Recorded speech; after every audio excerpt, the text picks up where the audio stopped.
Ikut dulu. Nah, Pancasila sebagai landasan perkembangan ilmu pengetahuan dan teknologi. Ilmu pengetahuan sendiri, ya, ilmu pengetahuan dan teknologi ini menjadi satu sumber informasi yang dapat meningkatkan pengetahuan maupun wawasan seseorang di bidang teknologi.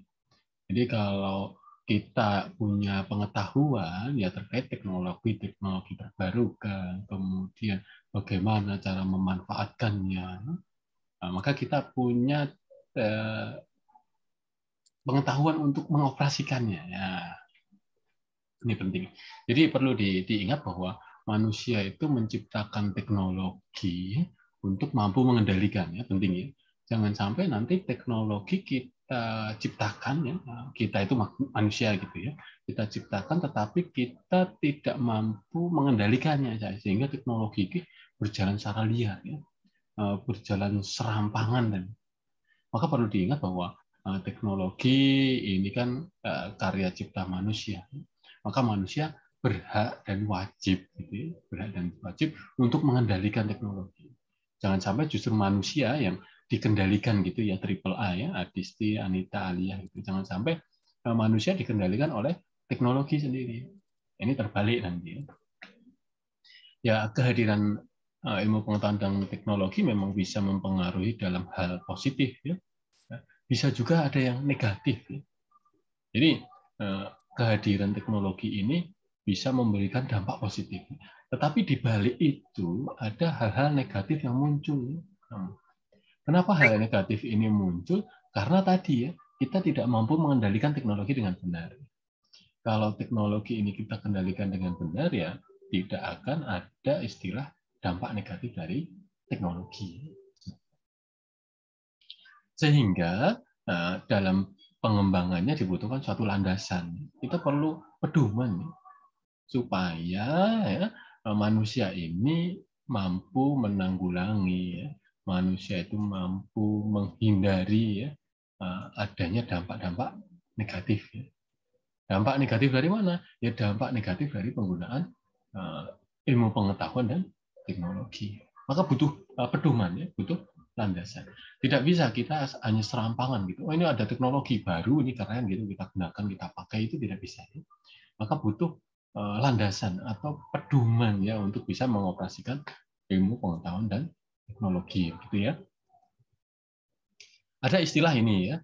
Nah, ini nanti dicek kebenarannya. Saya menemukan di beberapa buku literatur gitu, bahwasanya ada istilah dari Albert Einstein ini yang menyatakan bahwa ilmu tanpa agama itu ibaratnya buta gitu ya. Ilmu tanpa. Kenapa buta? Ini buta ini diartikan sebagai tindakan yang menerabas, nabrak siapa saja yang ada di depannya gitu. Jadi ada di depannya ada benteng, tabrak saja. Di depannya ada pohon, ditabrak aja karena buta ya, karena buta. Dalam artian tidak akan memandang apapun yang ada di depannya, tidak memandang apapun batasan-batasannya. Nah, ini buta di sini diartikan seperti itu. Sehingga ilmu ini kita gunakan ya, untuk apa? Untuk menerabas batas-batas itu. Ini yang dikatakan buta karena ilmu tanpa ada pedoman atau dasar nilai-nilai religiusitas. Nilai-nilai religiusitas ini tidak terbatas pada satu agama tertentu saja, ya. Saya meyakini bahwa semua ajaran agama punya ruh kebaikan-kebaikan universal. Agama A, agama B, agama C, dan lain sebagainya ya, yang ada di Indonesia atau mungkin bahkan di dunia, pasti punya nilai-nilai kebaikan secara universal. Bagaimana kita diajarkan untuk percaya pada Tuhan. Bahwasanya kalau manusia sudah percaya sama Tuhan kan tidak ada keinginan untuk mencelakai orang lain, begitu ya Mbak Rizka. Bahwasanya kalau manusia sudah mengenal orang lain dengan baik, kita ingin bersatu gitu, bersatu. Begitu ya Mbak Fatayati. Kalau sudah kenal dengan orang lain secara baik kan kita ingin bersatu gitu ya. Oh, ini kok cocok gitu ya. Nah, akhirnya untuk berusaha untuk bersatu ya di antara. Bagaimana nilai-nilai kebaikan universal untuk menghargai sesama manusia, ya, menolong gitu, berbuat adil. Ini kan menjadi ruhnya dari ajaran agama yang sebenarnya itu berlaku secara universal. Gitu. Terkait kepercayaan, loh ini loh agama saya yang paling benar ya. Ini perspektif masing-masing agama memang demikian gitu. Tapi nilai-nilai yang kita yakini sebagai umat beragama itu adalah nilai-nilai kebaikan yang berlaku secara universal. Maka kalau punya pedoman nilai kebaikan secara universal, kita tidak akan menabrak batasan-batasan tadi. Kita tidak akan melompat ya batasan itu, menabrak karena buta atau mencoba ngakali dengan melompat ya tidak bisa. Kemudian apabila kita percaya sebagai umat beragama tetapi tidak punya dasar ilmu pengetahuan gitu, itu ibarat orang itu lumpuh. Lumpuh di sini diartikan tidak bisa berbuat banyak. Saya sebagai umat beragama Islam misalnya, sebagai contoh gitu ya. Sebagai contoh saya sebagai umat Islam, tetapi saya tidak tahu nih cara sholat yang baik seperti apa, yang benar seperti apa, ya, cara beribadah seperti apa. Maka ibarat orang itu lumpuh, ada tetapi tidak bisa apa-apa gitu. Hanya punya label status agama Islam saja, misal seperti itu. Nah, ini untuk mengistilahkan bahwa kelumpuhan ini diakibatkan karena kita tidak punya pengetahuan untuk mengamalkan ajaran-ajaran agama kita. Maka ada dua hal di sini. Maka kita sebagai manusia itu penting ya memiliki pedoman ya agama dalam hal ini bisa kita katakan sebagai ajaran kebaikan universal. Di dalamnya itu kan ada ajaran-ajaran kebaikan universal ya, yang melambari atau mendasari pengembangan atau pemanfaatan ilmu pengetahuan dan teknologi. Ini penting ya. Kemudian yang kedua ya, perlunya ilmu dalam pengamalan agama. Nggak bisa Mbak Alvera itu mengaku sebagai umat beragama tapi tidak berilmu. Ya. Bagaimana nih cara sholat? Nggak tahu misalnya. Ini nggak bisa, maka butuh ilmu pengetahuan. Ya. Kita ketemu guru agama misalnya diajari pengetahuan-pengetahuan terkait agama. Kita ketemu dengan ustadz ya, ustazah diajari ngaji dan lain sebagainya. Ini kan ilmu ya. Ada tambahan ilmu. Kalau kita tidak memiliki ilmu tadi, tidak memiliki ilmu, ya ibarat tadi lumpuh tadi. Ada sosoknya ada gitu ya Mbak Mela ya, tapi tidak bisa berbuat apa-apa. Tidak bisa ngapa-ngapain nggak bisa. Ini ibaratnya seperti itu. Oke, sampai sini ada gambaran gitu, atau sudah ada tambahan pemahaman baru Mbak Elvin, Mbak Rizka, Meli, Fatayahu. Kalau paham coba anggukkan kepalanya dulu coba. Nah, oke. Penting ya. Jadi ada dua hal yang saling terkait ya. Nggak bisa ajaran agama kita berdiri sendiri, tidak bisa gitu. Nggak bisa ilmu berdiri sendiri, nggak bisa. Ini harus ada kolaborasi. Ingin jadi manusia yang punya imtak yang bagus itu perlu ilmu pengetahuan loh. Gitu. Mau mengembangkan ilmu pengetahuan dan teknologi, kita butuh landasan ajaran-ajaran atau nilai-nilai kebaikan universal yang itu diajarkan dalam agama kita masing-masing. Meskipun diajarkan melalui versi agama A, B, C, D, E, F itu, kan ada saja ya nilai-nilai kebaikan universal yang sebenarnya kalau kita pahami secara benar, oh ya, ternyata ya semua agama mengajari kebaikan gitu. Gitu. Jadi tidak ada lagi istilah, tidak bisa, ini berdiri sendiri, ini berdiri tidak. Maka butuh matching ya, matching. Kemudian, nah ini contoh ya, kalau mengembangkan ilmu pengetahuan tetapi tidak didasarkan pada nilai-nilai kebaikan universal, punya kecanggihan teknologi ya, buat tuh bom atom, tapi yang dilakukan justru untuk membunuh umat manusia. Mbak Adisti, Anita, Alia, ini manusia, ini orang yang terbunuh gara-gara menggunakan bom atom ya dalam. Ini belum tentu tentara loh ini, Mbak. Belum tentu aparat kepolisian gitu di Jepang sana. Beberapa puluh tahun lalu gitu, itu sudah ditemukan teknologi yang dahsyat sekali, tetapi tidak dimanfaatkan untuk kebaikan, justru untuk berperang. Saya yakin banyak korban yang tidak tahu ya, sebenarnya, dan tidak ingin adanya perang gitu. Yang terkadang perang itu kan hasratnya pemimpin ya. Hasratnya pemimpin di suatu negara pengen menaklukkan si lokasi A, B, C, negara A, B, C. Itu hasratnya pemimpin di suatu negara. Bukan keinginan dari rakyat biasa, rakyat sipil yang akhirnya jadi korban gitu.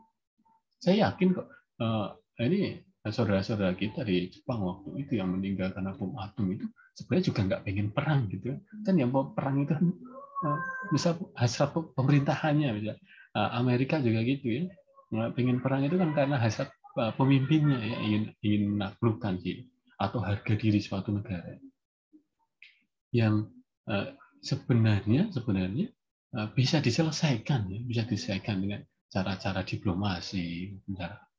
Ini penemuan yang menunjukkan bahwa memanfaatkan teknologi kita tapi mengabaikan nilai-nilai kebaikan secara universal.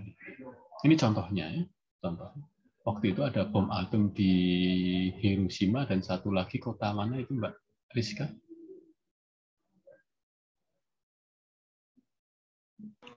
Nagasaki. Oke, Nagasaki. Ini menjadi bukti ya bahwasanya teknologi merugikan manusia. Kemudian bisa juga ya yang menggunakan kecanggihan teknologi untuk menipu orang gitu ya, untuk membobol rekening orang gitu. Mbak Vina, saya hampir tiap hari Mbak Vina itu dapat SMS ya, selamat Anda mendapatkan undian atau hadiah sebesar 150 juta. Wah, keren ya. Itu kalau beneran terjadi itu saya kaya nggak perlu kerja itu.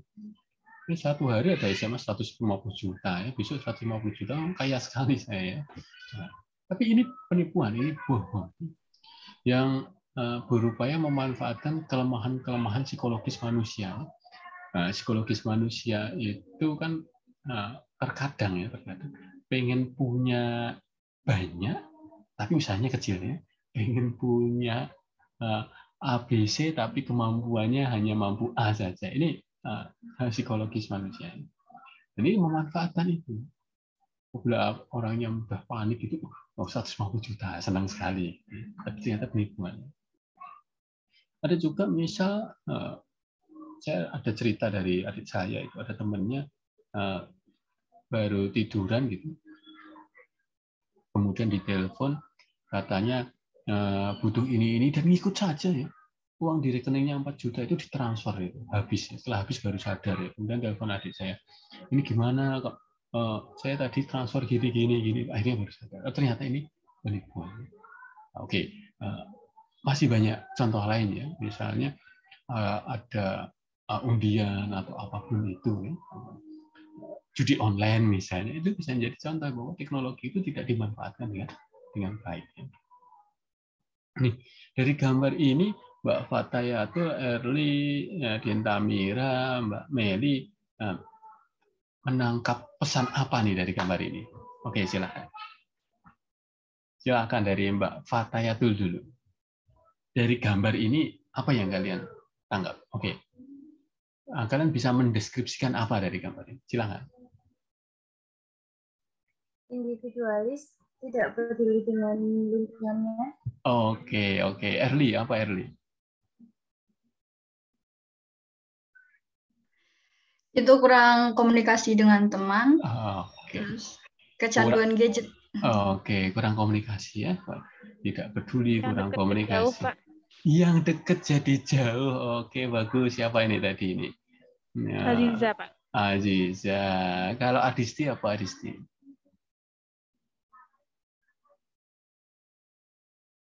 Ayo.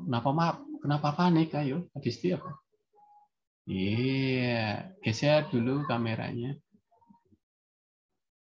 Nah, gitu. Kurang interaksi secara langsung, Pak. Kurang interaksi secara langsung. Boleh, siapa nih? Ya? Lis Nabila, Pak. Ya, Lis Nabila, oke. Oke, dari gambar ini ya,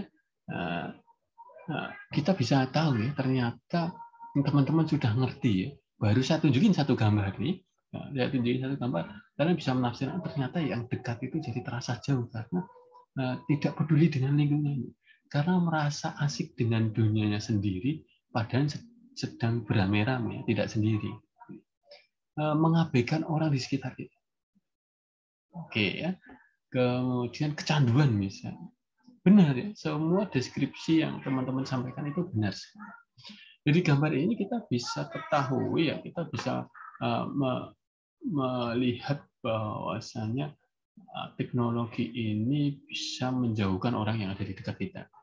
Kemudian teknologi bisa membuat kita bahagia sendiri gitu ya.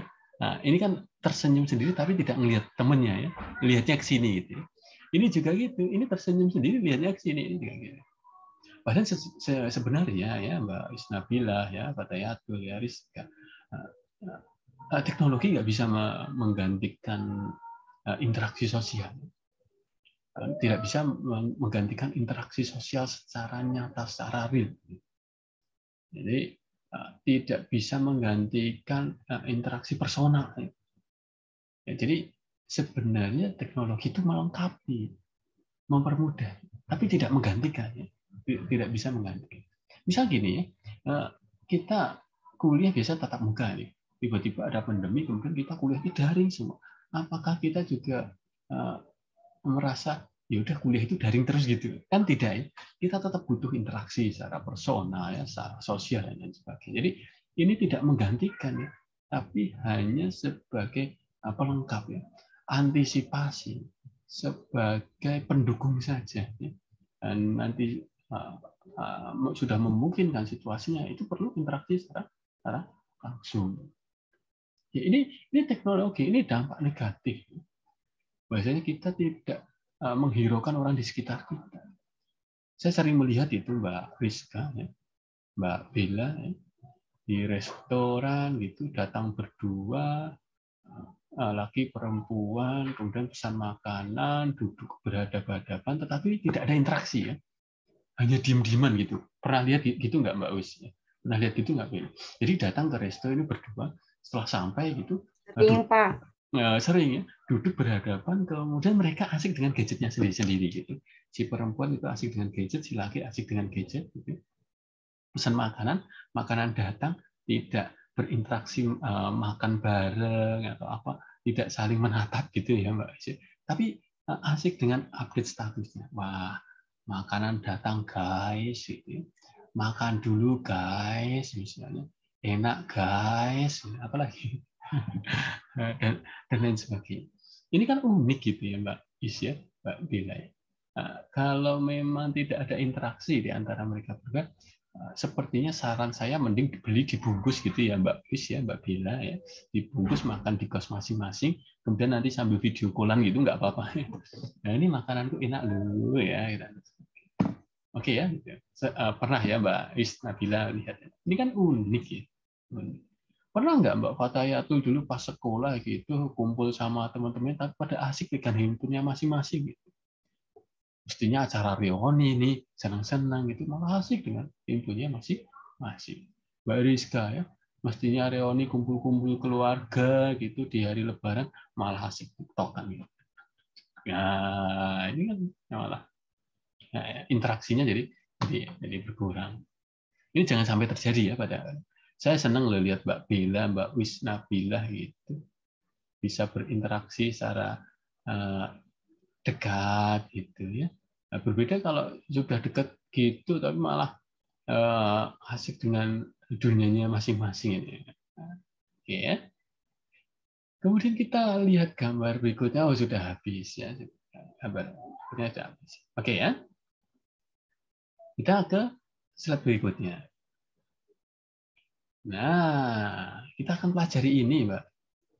Kita pelajari konsep pengembangan iptek di Indonesia. Yang pertama, Mbak, ada 4 ya. Yang pertama, setiap ilmu pengendalian teknologi, ilmu pengetahuan dan teknologi yang dikembangkan di Indonesia tidak boleh ya bertentangan dengan nilai-nilai yang terkandung dalam Pancasila. Kita sudah percaya nih pada nilai ketuhanan yang Maha Esa, kemanusiaan, persatuan, musyawarah gitu ya. Kemudian keadilan sosial. Tiba-tiba nih ada iptek itu masuk yes, di Indonesia ini dari luar negeri misalnya, dan ini bisa menjauhkan kita dari manusia Pancasila. Ini tidak boleh, ya. Tidak boleh. Ilustrasinya seperti ini. Izin gambar ya. Nah, gini. Ilustrasinya seperti ini. Bentar. Oke. Yang pertama, ilustrasinya seperti misal gini. Pancasila itu pengen, ya, manusia Pancasila itu pengen mengembangkan 5 sila tadi ya dalam hidupnya, ya. Ini menjadi baik, ya. Oke. Tetapi ada iptek masuk, ya. Itu nggak pengen ke kanan, ya. Pengennya malah ke kiri, ya. Nah, ini menjadi bukti bahwa saling bertentangan. Tidak bisa bareng, tidak bisa bareng. Ini tidak boleh, ya. Kita pengen jadi manusia yang lebih baik, ya, manusia yang lebih religius, ya, manusia yang lebih humanis dan lain sebagainya. Tapi ada iptek yang justru membuat kita menjadi lalai sama Tuhan misalnya, menjadi lebih abai, ya. Oke, sudah awalnya sudah malas-malesan, itu sudah ada iptek itu menjadi lebih abai. Ini tidak bisa, ya.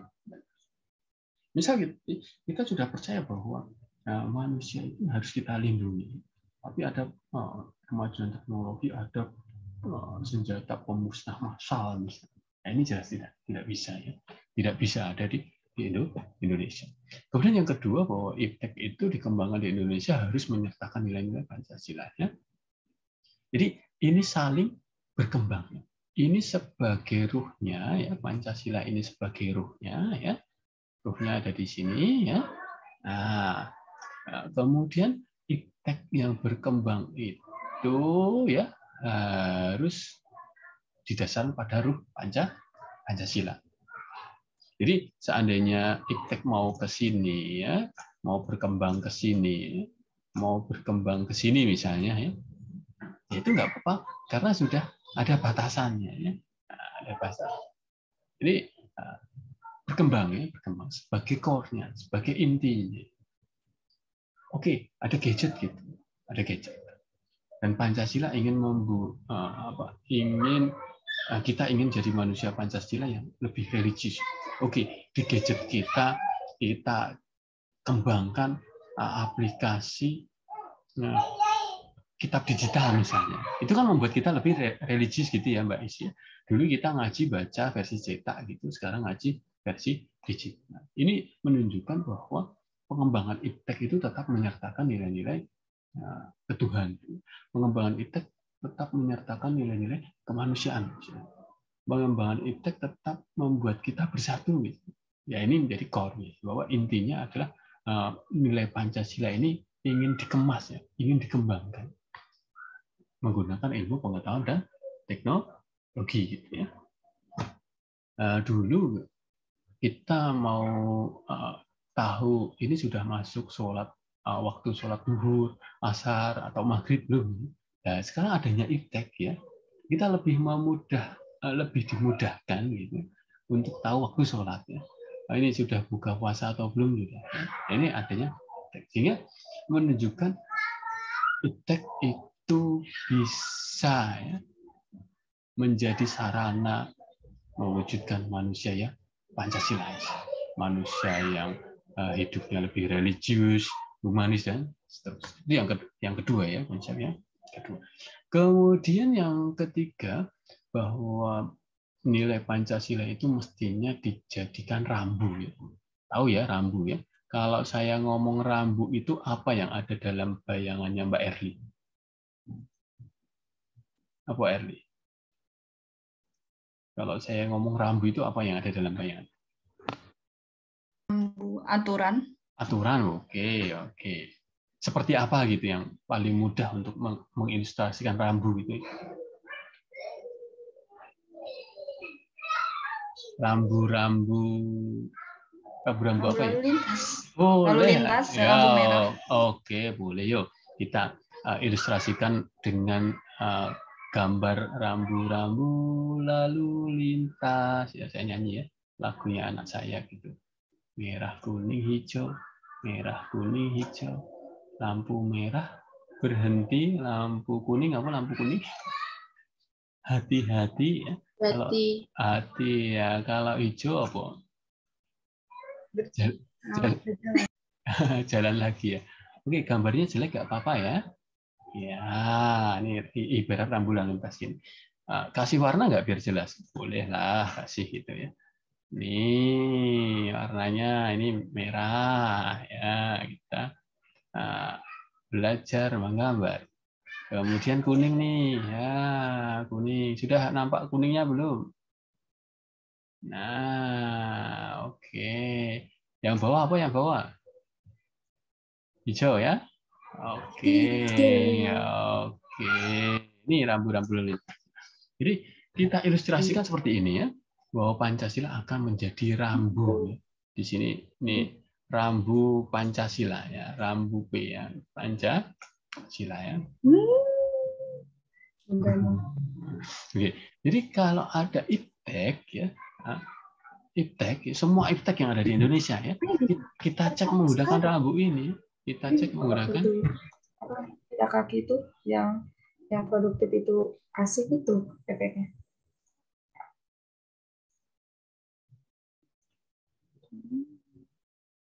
Oke, ibarat rambu ini. Kalau ada iptek yang masuk di Indonesia misalnya, ada iptek yang masuk di Indonesia, oh ternyata setelah kita cek ini menggunakan rambu Pancasila ini, iptek itu tidak bermanfaat buat kita. Iptek itu merugikan, maka ya tidak perlu digunakan, tidak perlu digunakan. Setelah kita cek ya, ini lebih banyak merugikan, ini lebih banyak mengganggu. Ya udah berarti ya, ibarat rambu itu udah ini merah stop, tidak boleh lanjutkan. Kemudian bisa juga rambu itu perlu kehati-hatian ya. Nah, iptek itu kita cek menggunakan ilustrasi rambu ini perlu kehati-hatian. Hati-hati. Karena kalau kuning itu bisa saja nanti merah gitu ya, bisa juga nanti hijau. Oh, iptek nih awalnya kita terima misalnya. Oke, nggak apa-apa digunakan. Oh, tapi kok semakin lama merugikan kita ya. Oke, berarti stop. Oh, kita gunakan. Oh, ternyata tidak merugikan. Ini meskipun produk asing misalnya dari luar negeri, tapi tidak merugikan kita ya. Ya udah kita lanjut digunakan. Kayak gitu ya, rambu ya.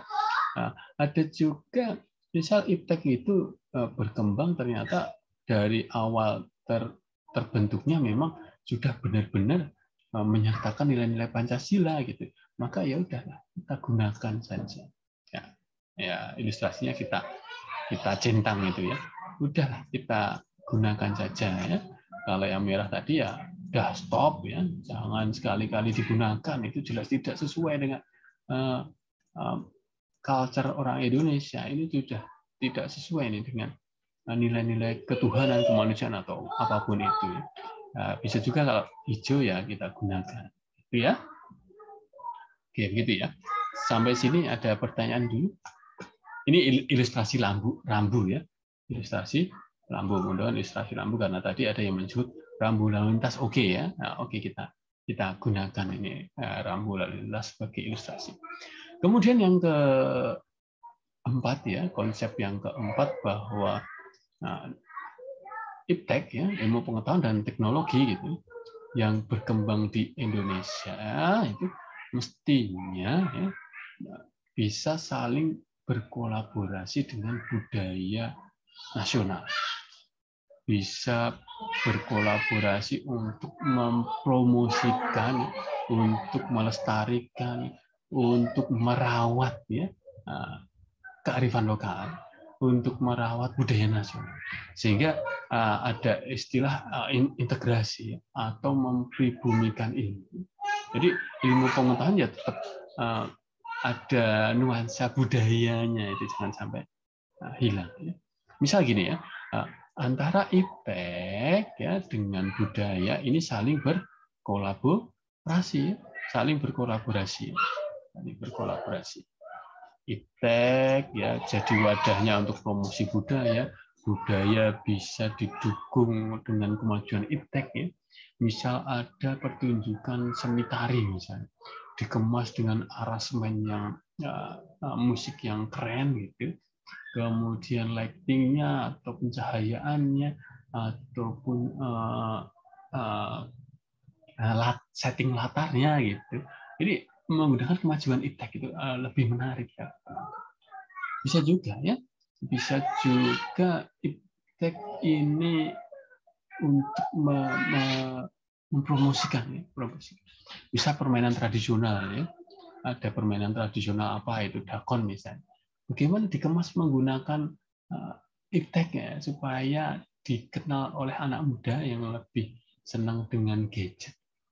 Tapi ada permainan tradisional. Jadi iptek berusaha untuk mengembangkan atau melestarikan ya budaya asli kita ya, melalui kemajuan iptek ya. Bisa juga iptek menjadi sarana mempromosikan.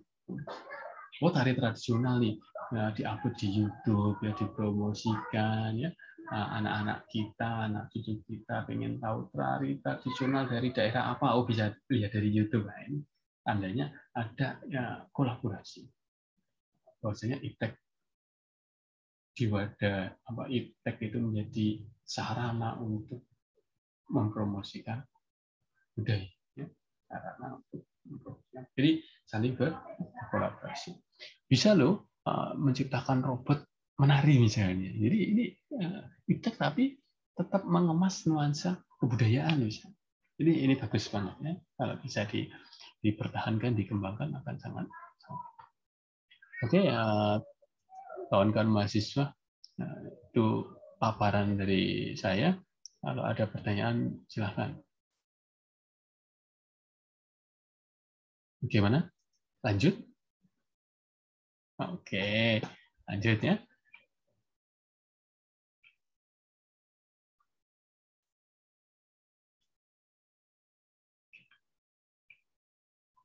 Kita lanjut ke slide berikutnya.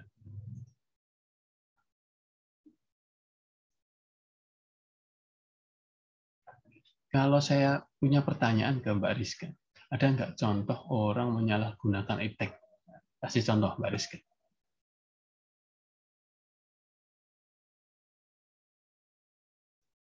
Apa, Riz?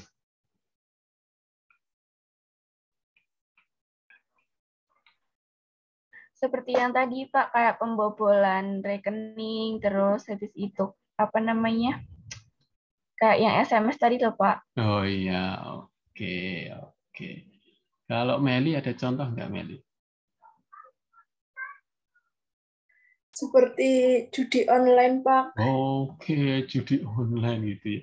Mestinya kalau pengen kaya ya kerja ya, jangan judi ya, Meli. Kalau pengen rugi daripada ruginya lewat judi sudah rugi dosa, mending kalau mau buang duit itu buat sedekah itu malah lebih bagus ya Mbak Meli. Uangnya berkurang, kekayaannya berkurang tapi dapat halam ya. Daripada uangnya habis hilang tapi malah dosa. Ya. Oke, apalagi Mbak Dinta Mira?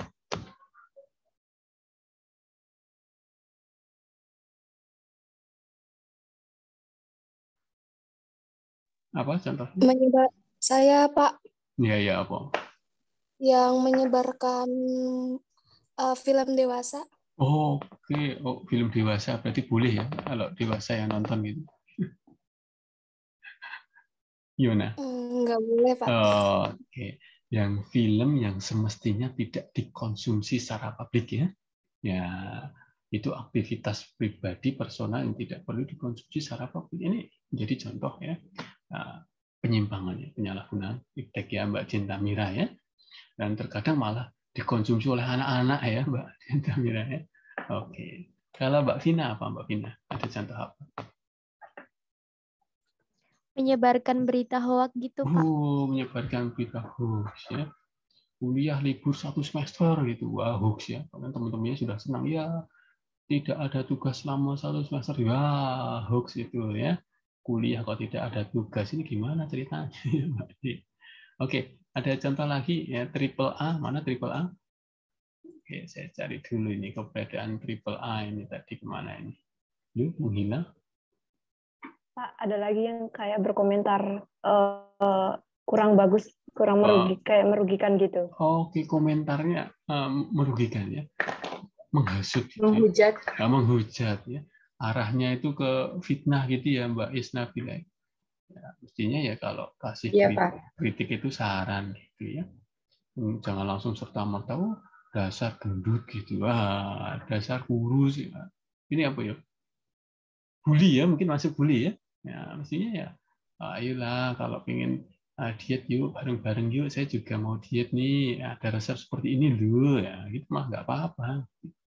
Oke, ada lagi Novianti? Ya cukup. Oke, itu tadi yang kalian sebutkan itu kan contoh buruknya, contoh buruknya. Maka kesimpulan dari Pancasila sebagai landasan perkembangan iptek itu, pengembangan iptek itu harus dijiwai oleh nilai-nilai kemanusiaan, nilai-nilai kebaikan universal. Kalau di Indonesia ada Pancasila nih sebagai ruhnya, sebagai pedomannya, maka ya, jangan sampai ilmu pengetahuan teknologi ini justru melemahkan kita, justru menjauhkan kita, justru merongrong kita sebagai manusia yang Pancasila tidak boleh. Ya. Apalagi di kebudayaan masyarakat Indonesia itu kental sekali dengan istilah etika, atau kita sering mengenal dengan moralitas. Ini penting ya. Kalau memang itu tidak mampu menguatkan mental kita, moralitas kita, ya mestinya iptek itu tidak perlu kita gunakan. Maka perlu kehati-hatian ya. Ibarat tadi ya, sudah diilustrasikan seperti rambu gitu ya, rambu lalu lintas yang merah, kuning, hijau. Oh ini loh, ini jadi pedoman kita pakai ini. Nah, kita cek, oh merah nih, kita tempel ke iptek, oh kuning nih, oh hijau nih, ini yang lebih menarik lagi gitu ya. Dan kebutuhan terhadap iptek tidak serta-merta menghilangkan nilai-nilai ketuhanan kita, nilai-nilai kemanusiaan, nilai-nilai persatuan. Kita butuh iptek ya. Tapi hadirnya iptek malah membuat kita semakin egois ya, tidak mau berinteraksi dengan orang lain. Nah, ini berbahaya. Hadirnya iptek malah semakin kita menjauhkan dari rasa syukur terhadap Tuhan Yang Maha Esa. Itu tidak boleh ya, tidak boleh. Dan iptek itu mestinya memberikan manfaat pada kesejahteraan umat manusia. Makin sejahtera, ya? Makin sejahtera. Hidupnya bahagia bersama.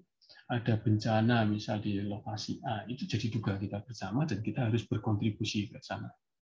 Melalui apa? Melalui iptek. Bisa nggak? Bisa. Contohnya donasi, cukup transfer, cukup memindahkan saldo dari istilahnya dana online kita gitu ya ke rekening tujuan atau nomor tujuan. Ini menunjukkan bahwa kita bisa menggunakan iptek untuk kebahagiaan bersama, untuk kesejahteraan bersama. Oke, itulah kesimpulannya dari Pancasila sebagai landasan pembangunan. Maka gunakanlah iptek dengan baik dan benar. Contoh yang paling mudah ya di kalangan akademisi, adanya iptek itu mempermudah kita untuk analisis data misalnya, untuk mempermudah kita penelitian, gitu. Untuk mempermudah kita menemukan sumber-sumber referensi misalnya, untuk mempermudah kita mengerjakan tugas kuliah. Ini adanya iptek itu bisa dimanfaatkan oleh akademisi. Dalam bermedia sosial kita mudah mencari orang gitu, mencari teman, berinteraksi yang jauh jadi dekat. Jangan yang dekat jadi jauh. Bagaimana adanya teknologi mempermudah hidup manusia, tapi bukan berarti kita pengen serba instan. Ada kalanya kita pesan makanan via aplikasi gitu ya. Tapi juga tidak serta-merta harus makan kalau mau makan lewat aplikasi terus ya. Barangkali ada pedagang-pedagang kecil di sekitar rumah kita yang tidak punya aplikasi itu ya. Maka perlu berinteraksi ke sana, kita beli ke sana, kita jajan ke sana. Jadi mempermudah tetapi tidak menggantungkan hidup kita pada aplikasi tersebut. Gitu ya. Pengen makan serba instan ya, nggak mau ada usaha ya, jangan ya sesekali ya masak sendiri biar tahu perjuangan orang tua kita menyiapkan sarapan ya Mbak Yus ya, Mbak Bila Novianti ya, bahwasanya kalau mau makan itu tidak hanya asal santap gitu ya, bangun tidur nyantap gitu. Itu kalau waktu SD, SMP, SMA mungkin seperti itu ya Mbak Isnabila ya, Dinda Mira, Mbak Vina gitu, bangun tidur makan. Tapi kita juga butuh berproses, bahwasanya kalau pengen makan enak itu ya cobalah masak gitu. Cobalah keluar untuk beli, ngantri ya, berinteraksi dengan orang lain. Ini penting. Kemudian bagaimana iptek itu bisa membuat kita semakin meningkatkan iman dan takwa. Pasti ya, semua kitab ya, bisa kita temukan versi digital ya saat ini. Bisa kita temukan. Yang mau nyari Al-Quran juga bisa, mau nyari kitab Injil juga bisa ya di aplikasi untuk apa meningkatkan iman dan takwa kita. Jangan sampai ini malah kita manfaatkan untuk hal yang tidak benar, menjauhkan kita dari iman dan takwa. Bisa kok teknologi itu membantu kehidupan manusia, ya. Robot medis bisa mengantar makanan, mengantar obat ya, untuk memberikan pelayanan yang terbaik pada pasien COVID-19. Ini menunjukkan bahwa kalau iptek itu dikembangkan dengan baik dan benar bisa memberikan manfaat kepada umat manusia. Oke, begitu ya teman-teman semua ya. Terima kasih ya, semoga tambah wawasan baru ya Mbak Yus ya, Erli ya, Dinta Mira, Fatayatul, Rizka ya, Briana, Dina ya, Meline, Zaki ya. Mari kita bareng-bareng ya, mulai dari kita untuk memanfaatkan teknologi dengan bijaksana. Jangan sampai teknologi ini merugikan kita ya. Jangan sampai teknologi menjauhkan yang dekat. Jangan sampai teknologi membuat tambah musuh. Jangan sampai teknologi bikin sengsara gara-gara kalah judi online. Tidak perlu. Oke, apakah ada pertanyaan atau ada sharing gitu, Adisti? Nah, ya mau siapa dulu, Adisti? Kan ada bertiga, siapa dulu ya? Oke, cukup ya? Cukup. Setelah ini nanti teman-teman mahasiswa silahkan merespon diskusi yang ada di e-learning. Berikan jawaban terbaiknya. Kemudian teman-teman kalau sudah jawab pertanyaan pemantik, silahkan merespon jawaban teman-temannya lainnya. Oke, jangan lupa di screenshot untuk bukti kehadiran di upload di e-learning. Sampai jumpa. Assalamualaikum warahmatullahi wabarakatuh. Selamat siang. Waalaikumsalam warahmatullahi wabarakatuh. Terima kasih Bapak. Waalaikumsalam warahmatullahi wabarakatuh.